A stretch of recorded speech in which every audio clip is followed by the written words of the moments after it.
Konkan mercantile cooperative bank लिमिटेडला मुंबई येथे आयोजित प्रतिष्ठित Indian banking summit and awards 2026 मध्ये best multi-state urban cooperative bank या मानाच्या पुरस्काराने सन्मानित करण्यात आले. बँकेच्या उत्कृष्ट आर्थिक कामगिरी, ग्राहकाभिमुख सेवा आणि सहकारी बँकिंग क्षेत्रातील उल्लेखनीय योगदानाची दखल घेत हा पुरस्कार प्रदान करण्यात आला. बँकेचे अध्यक्ष असिफ दादान यांनी सहकाऱ्यांसह हा पुरस्कार स्वीकारला. 1969 मध्ये Ratnagiri mercantile cooperative credit society म्हणून सुरू झालेली संस्था आज मल्टीस्टेट सहकारी बँक म्हणून कार्यरत आहे.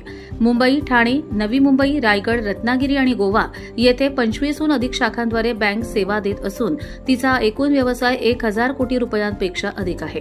ग्राहकांना बचत, मुदत ठेवी, गृह, वाहन, शैक्षणिक व व्यावसायिक कर्जांसह मोबाईल बँकिंग, यूपीआय, आयएमपीएस आणि व्हॉट्सअॅप बँकिंग सारख्या आधुनिक सुविधा उपलब्ध करून देण्यात येत आहेत. यापूर्वी 2024 मध्ये बँकेला बेस्ट एनपीए मॅनेजमेंट पुरस्कार मिळाला होता. बँकेचे मुख्य कार्यकारी अधिकारी अकबर कोंडकरी यांना बेस्ट सीईओ पुरस्काराने गौरवण्यात आले. दरम्यान या यशाबद्दल नौशाद दळवी, मतीन शेख, अझीम दांडेकर, सईद शेख, मुनीर हातोडकर, इरफान झोंबडकर आदींनी बँकेचे अध्यक्ष व पदाधिकाऱ्यांचे अभिनंदन केले. कर्जत लाईव्हसाठी अमोल कुमार जैन, रायगड.